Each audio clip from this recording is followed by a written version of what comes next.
आपल्या आयुष्यातील हक्काच्या घराचं स्वप्न निसर्गरम्य वातावरणात आता पूर्ण होणार। मधुबन रेसिडेन्सीच्या 2 BHK लक्झरियस रो बंगलोमध्ये राहता शहरातील सर्वात मोठी गेटेड कम्युनिटी या सर्व सुविधांसह प्रकल्पाच्या सर्व बाजूंनी वॉल कंपाऊंड, 10,000 स्क्वेअर फूटचे हिरवेगार garden, children play park, green gym, security cabin, multipurpose lawn, underground drainage system, rain water harvesting, market, school, bus stand 5 मिनिटांच्या अंतरावर। प्रत्येक रो बंगलोसाठी स्वतंत्र पार्किंग। बुकिंगसाठी आजच संपर्क करा 9970 07 0092 आणि 9823 2356 23।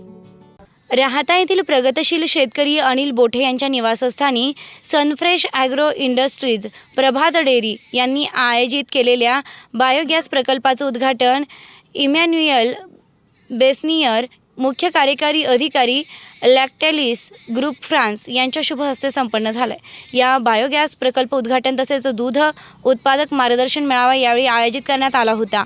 कार्यक्रमाच्या अध्यक्षस्थानी प्रभात डेअरीचे मुख्य कार्यकारी अधिकारी बेसनियर हे उपस्थित होते। रामचंद्र बोठे व अनिल बोठे यांनी महाराष्ट्रीयन फेटा, शाल व श्रीफळ देऊन मराठमोळा सन्मान केला। लॅक्टेलिस ग्रुपनं भारतीय दूध उत्पादक शेतकऱ्यांना नेहमीच नवनवीन योजना दिल्या आहेत। त्यातील एक बायोगॅस प्रकल्प शेतकऱ्यांना वरदान ठरणार आहे। गणेश कारखान्याचे चेअरमन मुकुंद नाना सदाफळ म्हणाले, अनिल बोठे यांनी राहता शहरात सुरू केलेल्या प्रभात डेअरीमुळे शेतकऱ्यांच्या दुधाला योग्य दर, गाई घेण्यासाठी 10 लाख रुपयेपर्यंत SBI बँकेचं कर्ज, बायोगॅस इत्यादी योजनांमुळे परिसरातील शेतकऱ्यांना फायदा होत आहे।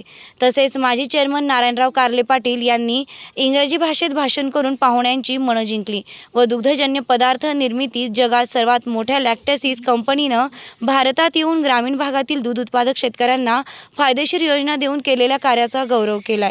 यावेळी प्रकल्पाची माहिती कल्पेश तक्ते यांनी दिली आहे। तसेच सनफ्रेश ॲग्रो दूध संकलन मुख्य कार्यकारी अधिकारी नाकरा, महाव्यवस्थापक कल्पेश तक्ते, किरण मराठे,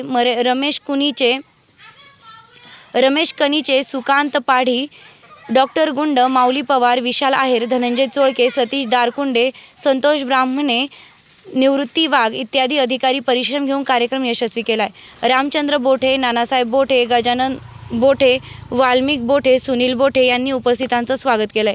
या कार्यक्रमास गणेश चेअरमन मुकुंदराव सदाफळ, माजी चेअरमन नारायणराव कारले, माजी नगराध्यक्ष कैलास बापू सदाफळ, वीरभद्र देवस्थान ट्रस्टचे अध्यक्ष साहेबराव निधाने, भास्कर सदाफळ, मार्केट कमिटी संचालक दिलीप गाडेकर, डॉक्टर स्वाधीन गाडेकर, सुरेशराव गाडेकर, ज्ञानेश्वर सदाफळ, माधव बोठे, बाळासाहेब बोठे, रामकृष्ण सदाफळ, जगन्नाथ सदाफळ, बाळासाहेब बोरकर, भगवान टिळेकर, माजी नगराध्यक्ष रावसाहेब बोठे, ॲडव्होकेट विजय बोरकर, विजय शिंदे, भागवत आरणे, मुन्ना काका सदाफळ, प्रदीप कोल्हे, मुन्ना शहा, नंदकुमार माळवदे, राहुल सदाफळ, प्रल्हाद चौधरी, संजय भालेराव, सचिन बोठे, रामा सदाफळ, अतुल बोठे, शेतकरी बांधव मोठ्या संख्येने उपस्थित होते।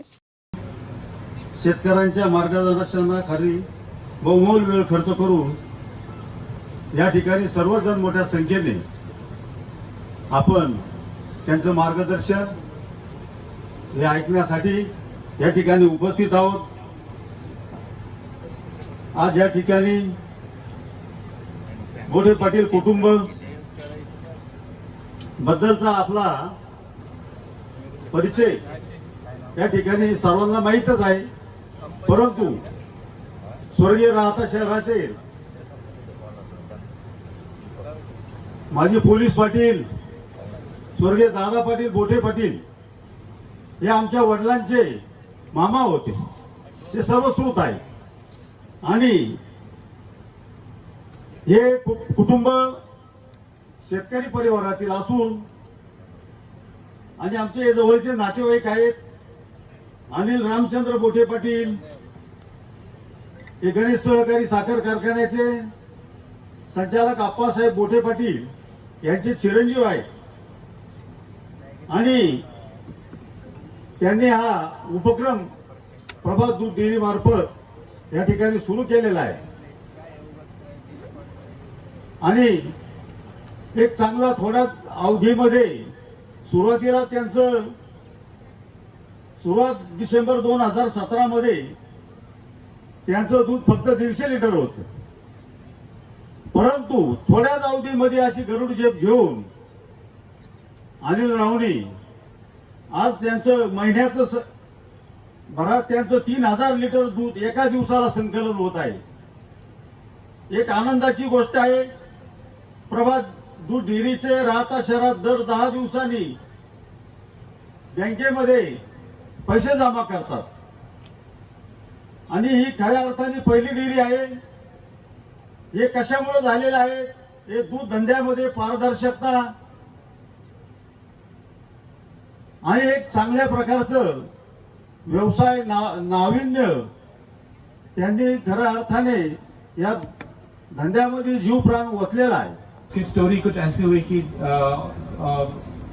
2005 से 2010 के बीच में कंपनी के जो फाउंडर्स हैं दे आर अमेरिकन, वो मेक्सिको में ट्रैवल कर रहे थे. They travel to Africa, they travel to India. और जब फार्मर से मिले तब उन्हें समझ में आया कि जो फार्मर्स हैं उनकी जो एनर्जी नीड्स हैं, उनके पास काउ डंग है बट अभी भी वो लोग एलपीजी पे खाना बनाते हैं. दे यूज फायरवुड, लकड़ी पे खाना बनाना पड़ता है. तो उसके होते हुए कैसे हम एक नई टेक्नोलॉजी का यूज़ करके एक ऐसी तकनीक दें जिससे फार्मर्स अपने ही रिसोर्स का यूज़ करके कुकिंग गैस ईजीली बना पाए और पूरे फार्म की सस्टेनेबिलिटी कर पाए. So that was the vision that started our social enterprise in Latin America actually in 2010. Then we expanded our reach to Africa और फिर इंडिया में हमने we started in India 2018 में इंडिया में हमने शुरू किया. और आज 50,000 farmers, we have reach to 50,000 farmers in India alone. और अब आज हमारी कैपेसिटी है 10,000 farmers every month. So 10,000 farmers every month हमारी वी हैव द कैपेसिटी. और our goal is that we want to help farmers. हमारा लक्ष्य ये है कि हम जितने ज़्यादा फार्मर्स तक इस बहुत अच्छी टेक्नोलॉजी को पहुंचा पाएं ताकि फार्मर्स को कुकिंग गैस के लिए एक्सपेंसिव एलपीजी नहीं खरीदना पड़े और फायरवुड का यूज़ नहीं करना पड़े, लकड़ी का यूज़ नहीं करना पड़े और वो अपनी एनर्जी नीड्स में सेल्फ सफिशिएंट हो और पूरी जो डेयरी वैल्यू चेन है ये एक सेल्फ सस्टेनेबल बने.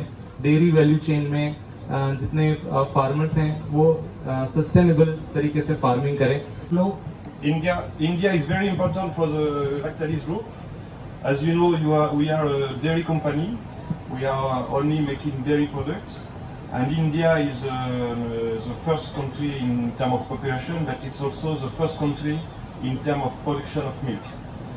भारत हा देश लॅक्टलिस या कंपनीसाठी अत्यंत महत्त्वाचा आहे कारण की भारतात सर्वात जास्त दूध उत्पादन होतं व लॅक्टलिस ही कंपनी दूध आणि दुग्धजन्य पदार्थांच्या व्यवहारातच काम करते आणि येणाऱ्या काळात भारतातलं दूध उत्पादन तसेच दुधाचे पदार्थाचं उत्पादन हे सगळं लॅक्टलिस इंडियाकडून वाढवण्याचा प्रयत्न जास्तीत जास्त केला जाणार आहे.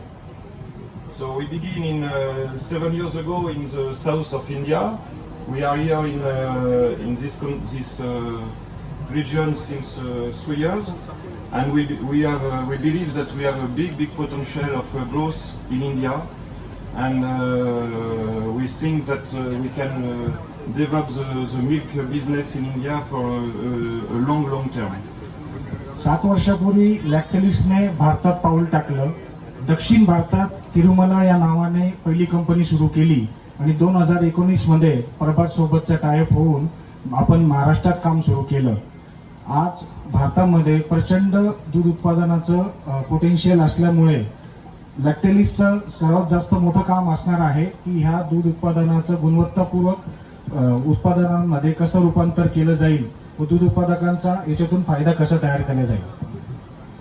As we say in France in some in our business, there is no dairy company and no dairy product without milk and without farmer. So it's very important for the group to work in the long term with the farmer and to develop the production of milk in the country. फ्रान्समध्ये सुद्धा दूध उत्पादक आणि त्यांच्या गाया याशिवाय हा व्यवसाय पूर्णत्वास जाऊ शकत नाही. त्याचप्रमाणे भारतात सुद्धा इथल्या दूध उत्पादक शेतकऱ्याची प्रगती, त्याचं दूध उत्पादन वाढवणं, त्याच्या दुधाच्या गुणवत्तेवर काम करणं हा लॅक्टलिसचा मुख्य उद्देश येणाऱ्या काळात असणार आहे. And the milk industry in India, as we see here, is very important for India, is very important for the economy, is very important for the community, The milk helps to develop the village and helps to develop the economy of the country. भारतीयांसाठी व आपल्या महाराष्ट्रीयांसाठी दूध व्यवसाय हा अत्यंत महत्त्वपूर्ण आहे, कारण दर 10 दिवसाला उत्पन्न देणारा कुठलाही व्यवसाय आज आपल्या भागात नाही आहे. तर ह्या दूध व्यवसायाला संजीवनी देण्याचं काम, ह्याला पुढे नेण्याचं काम लॅक्टलिसच्या माध्यमातून महाराष्ट्रात आणि तसेच भारतात पूर्ण ताकदीने केलं जाणार आहे.